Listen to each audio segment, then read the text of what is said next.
अस्सलाम वालेकुम। आप देख रहे हैं HK trading and training YouTube channel और मैं हूं हारिस भट्ट। आपके स्क्रिप्ट एनालिसिस के साथ हाजिर है। आज का पहला स्क्रिप्ट है अटक रिफाइनरी।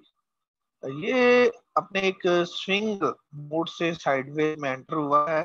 मूविंग है 13, 20 और 5 मर्ज होने जा रहे हैं। यहाँ से इसका एक बुलिश क्रॉस जो है वो जनरेट हो सकता है, लेकिन चूंकि आजकल छोटे स्क्रिप्ट को चलाने का मौसम, वॉल्यूम की जरूरत है मार्केट के अंदर, इसलिए इसको चलने में कुछ टाइम लग सकता है। जैसे ही ये मूविंग एवरेज 20 से ऊपर सस्टेन करे, आप इसमें बाइंग कर सकते हैं अपसाइड मूव के लिए। नेक्स्ट है जी यूनिटी फूड्स। यूनिटी फूड ने काफी देर लोगों को साइडवेज में रखा और अब एक अच्छी खासी मूव देने के बाद कल इसने अगेंस्ट क्लोजिंग दी थी। आज भी इसमें काफी सेलिंग प्रेशर था। ये आने वाले दिनों में अपने इंडिकेटर्स को एडजस्ट कर सकता है। काफी हीटेड हो चुका है। कूल डाउन होने के लिए इसे मूविंग एवरेज 5 जो है उससे थोड़ा सा नीचे आना पड़ेगा और फिर उसके बाद ये अपने इंडिकेटर एडजस्ट करने के बाद अपसाइड की मूव बना सकता है। मार्केट की जो सिचुएशन है वहां अगर आप कैश इन हैंड हो जाएं तो ज्यादा बेहतर है। प्रॉफिट टेकिंग कल कर लें। नेक्स्ट वीक जो है वो मार्केट के लिए क्रूशियल हो सकता है। नेक्स्ट है जी हम नेटवर्क जो है वो 2 दिन से अच्छी मूव दे रहा है। एक अच्छा खासा बुलिश क्रॉस जनरेट हो चुका है इसमें, लेकिन चूंकि कैंडल जो है वो इंडिकेटर से भी दूर बनी है और मार्केट की जो सिचुएशन है वो भी काफी वोलेटाइल है, इसलिए आप लोग जो हैं वो जहां प्रॉफिट आपको नजर आए वहां प्रॉफिट बुक करें, ताकि आप जो है वो किसी शार्प डिप की नजर ना हो सके। हाँ, अगर आपका स्क्रिप्ट जो है वो अपसाइड की मूव जारी रखता है, ग्रीन जोन में ही रहता है, तो फिर आप स्टे कर सकते हैं।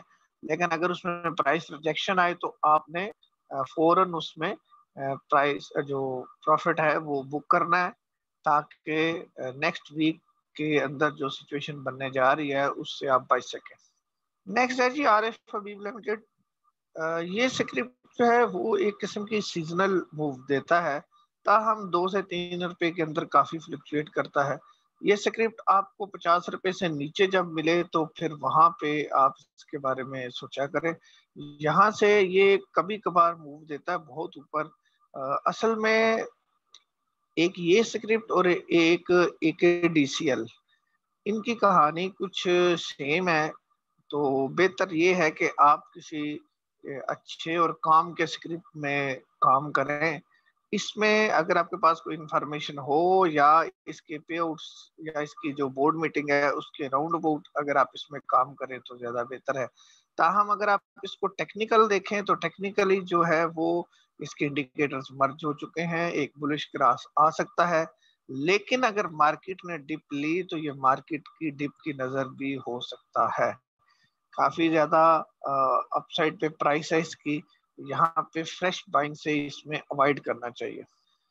नेक्स्ट है जी ट्रीट कारपोरेशन। ट्रीट जो है वो एक हाई लगा के तो डिप साइड पे आया हुआ है, यहाँ स्विंग करवा रहा है, लेकिन ये जो बुलिश क्रॉस इसमें आया है इसके ऊपर आप देखें 2 दिन से विक्स जो बन रही है कैंडल के ऊपर, ये सेलिंग प्रेशर शो कर रही है।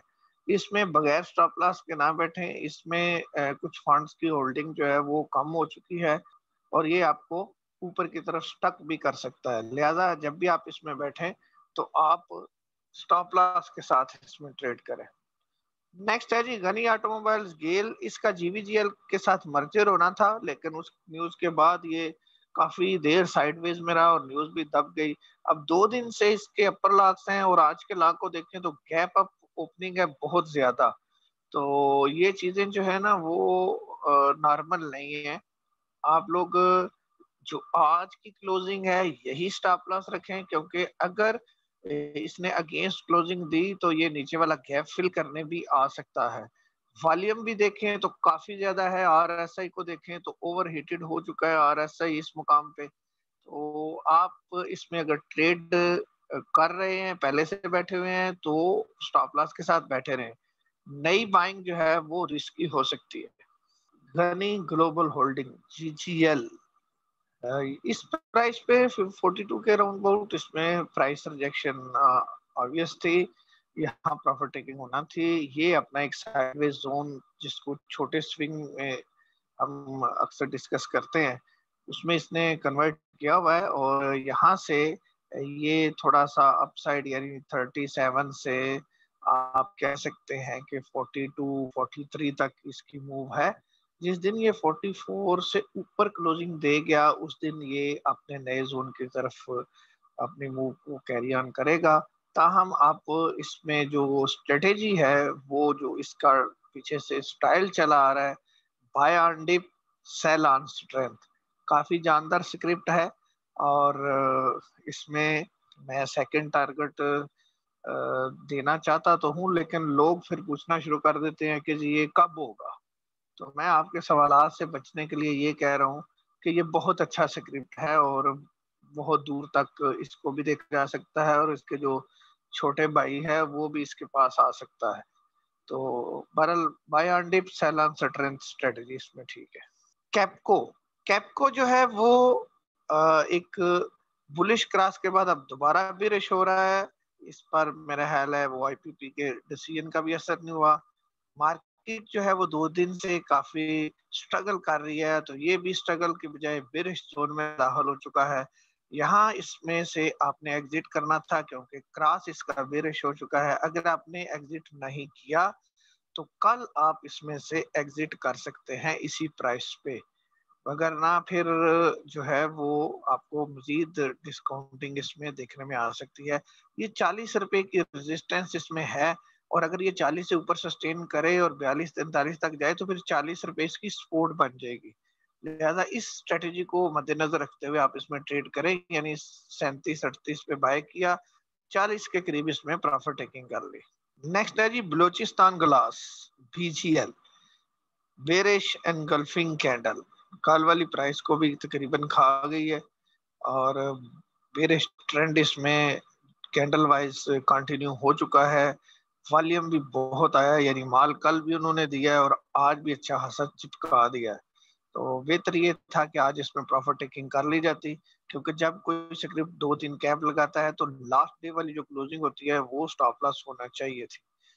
तो जिन लोगों ने स्टॉप लॉस नहीं लगाया वो कल अगर ये अपसाइड की मूव देता है थोड़ी सी, तो वहां प्रॉफिट टेकिंग करे इसमें। नेक्स्ट है जी वर्ल्ड कॉल टेलीकॉम। खबरें भी बहुत, लोग भी बहुत एक्साइटेड हैं और पूछ रहे हैं जी इसका ब्रेकआउट आ गया है। भाई ब्रेकआउट इसका क्या आना है, ये मैक्सिमम 1 रुपए 90 पैसे 2 रुपए तक चला जाएगा। बाइंग करनी थी तो नीचे करनी थी इस पे, लेकिन है जिन्होंने बाइंग की हुई है वो ऊपर की साइड पे थोड़ी सी प्रॉफिट टेकिंग इसमें कर सकते हैं। लेकिन अगर ये 2 रुपए से ऊपर सस्टेन करे तो फिर कुछ बाइंग इसमें बन सकती है, वगरना रिस्की हो सकता है। प्रॉफिट टेकिंग यहाँ से इसमें आ सकती है। नेक्स्ट है जी गंधारा निशान। 2 दिन से ये है तो ग्रीन जोन में, लेकिन इसके ऊपर जो विक्स हैं वो सेलिंग प्रेशर शो कर रही हैं। इसके इंडिकेटर्स मर्ज हो रहे हैं। मार्केट अब अपसाइड की जो नई रैली बनाएगी उसमें इन स्क्रिप्ट्स की बारी आ सकती है।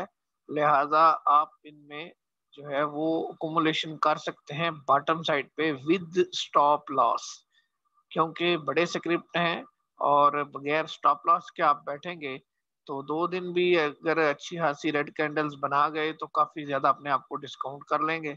इसलिए एहतियात के तौर पर जब आप बॉटम पे इसको अकोमोलेट करना शुरू करें तो स्टॉप लॉस कोई ना कोई 2 रुपए 3 रुपए का अपने जेन में रखें। स्टॉप लॉस को जो है वो जब ये हिट करें डाउन साइड पे तो फिर आप एग्जिट कर दें। नेक्स्ट है जी पावर सीमेंट, कई दिनों से अप साइड की तरफ मूव कर रहा है। अब मूविंग एवरेज 20 से ऊपर सस्टेन कर चुका है ऑलमोस्ट, लेकिन इसका जो क्रॉस है वो थोड़ा सा साइडवेज में जा रहा है, कोई ज्यादा शॉर्ट क्रॉस नजर नहीं आ रहा। ताहम मूविंग एवरेज 20 को यानी 8 रुपए 74 पैसे जो प्राइस है, ये इसका प्रॉपर बनता है स्टॉप लॉस। अगर आप ये स्टॉप लॉस रखें और उसके मुताबिक आप इसमें ट्रेड करें तो फिर सेफ है, वरना अगर ये प्राइस ब्रेक करेगा तो दोबारा आपको 8 रुपए के करीब मिल जाएगा। नेक्स्ट है जी टीआरजी। टीआरजी 2 दिन से काफी स्ट्रगल कर रहा है। जब ये ग्रीन जोन में जाता है, मार्केट भी ग्रीनिश हो जाती है, लेकिन जैसे ही इसमें पैनिक आता है, मार्केट भी काफी प्रेशर में नजर आती है।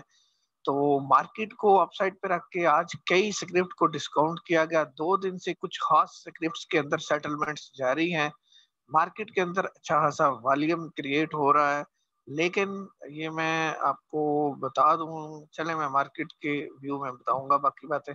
तो इसने अपने इंडिकेटर्स को एडजस्ट किया है। इसका मूविंग एवरेज 20 जो है ना, वो स्टॉप लॉस हो सकता है, क्योंकि ये शॉर्ट डिप ले सकता है लोअर बॉटम की तरफ।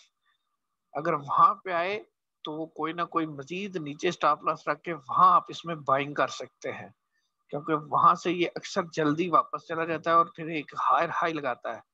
अगर तो इसने अपना ये ट्रेंड जारी रखा तो फिर ये मूविंग एवरेज 20 से थोड़ा सा नीचे बाइंग जोन बनाएगा, वहां इसमें बाइंग हो सकती है। लेकिन अगर ये अपने हायर लोज जो है उसको ब्रेक कर गया तो फिर ये मजीद नीचे चला जाएगा। लिहाजा वो जो स्ट्रेटेजी आपको हायर हाइज और हायर लोज की बताई थी, उसके मुताबिक इसमें आप ट्रेड करें।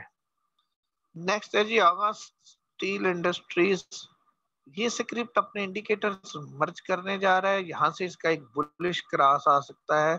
लेकिन अगर इसने पिछला सीन रिवाइज किया तो फिर ये कुछ दिन साइडवेज में रहने के बाद दोबारा एक डिप देगा, जो कि नेक्स्ट वीक में रोल ओवर वीक की सूरत में हो सकती है।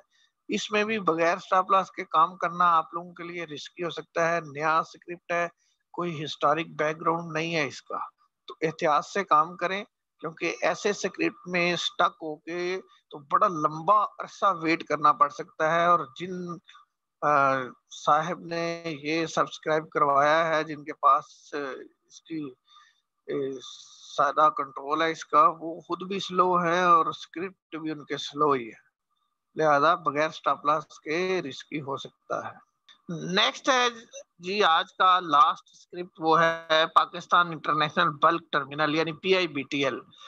तो आज मार्केट में कुछ मुर्दों ने अंगड़ाई ली है, जैसे कल से स्कोर और ये जो है वो अपसाइड की मूव दे रहे हैं, वॉल्यूम बहुत ज्यादा आ रहा है। लेकिन मैं फिर आपसे कहूंगा एहतियात कीजिएगा कि इनकी अंगड़ाई जो है ना, ये अपनी भी पसलियां तोड़ते हैं और दूसरों की भी। तो ये ना वो अपसाइड पे आप फिर स्टक हो जाएं कि भाई अब इसमें मूव बनने लगी है। तो बेहतरीन तरीका ये है, मैं आपको इसमें ट्रेड से तो नहीं रोक रहा, क्योंकि टेक्निकली तो इसमें बुलिश क्रॉस आया हुआ है, लेकिन एहतियात ये है कि इनमें स्टॉप लॉस के साथ आप ट्रेड करें। ठीक है, वक्ती तौर पे अगर आपको छोटे टाइम फ्रेम पे एग्जिट करना पड़ता है तो करें, और उस प्राइस पे दोबारा जब वो स्क्रिप्ट आता है तो दोबारा बाय कर ले।